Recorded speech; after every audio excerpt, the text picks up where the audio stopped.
यह घटना मेरे साथ नहीं बल्कि मेरे पति जॉन, जो अब इस दुनिया में नहीं है, उनके साथ हुई थी जब वे 16 साल के थे।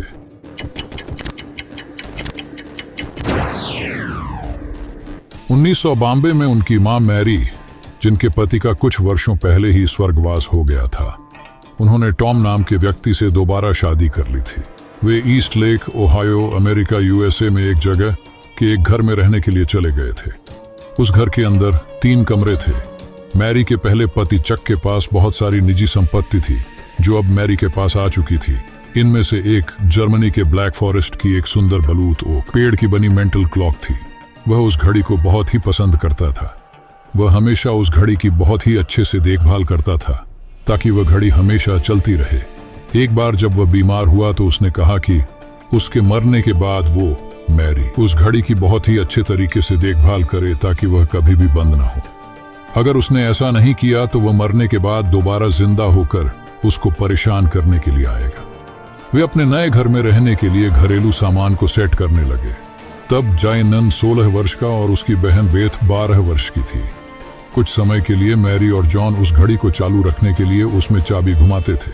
इसके अलावा वे घर का सामान अच्छे तरीके से जांच रहे थे और घर के अंदर नया नया सामान ला भी रहे थे, जैसे कि नया फर्नीचर। इसके अलावा जॉन और बेथ स्कूल में भी जा रहे थे और नए नए दोस्त भी बना रहे थे। इस नए घर में रहते हुए उन्हें 1 साल भी नहीं हुआ था कि उन्होंने घड़ी को चाबी देना बंद कर दिया।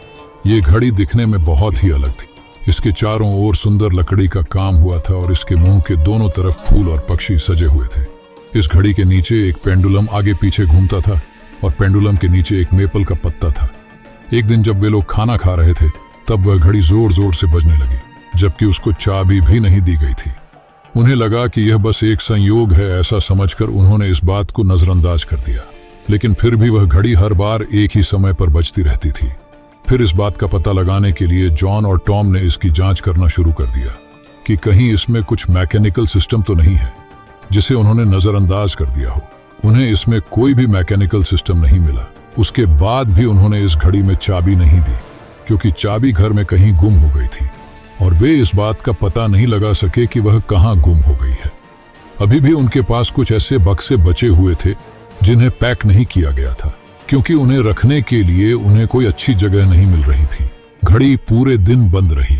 अगले दिन सुबह के करीब 2 बजे वह दोबारा से बजने लगी, जिससे वे काफी निराश और कंफ्यूज हो गए थे।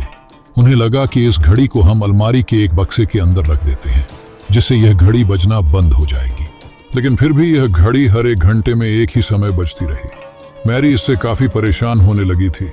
उसने सोचा कि यह उसके मरे हुए पति चक का भूत होगा, क्योंकि उसने कहा था कि अगर उन्होंने इस घड़ी का अच्छे से देखभाल नहीं करा तो वह उन्हें परेशान करने के लिए दोबारा आएगा।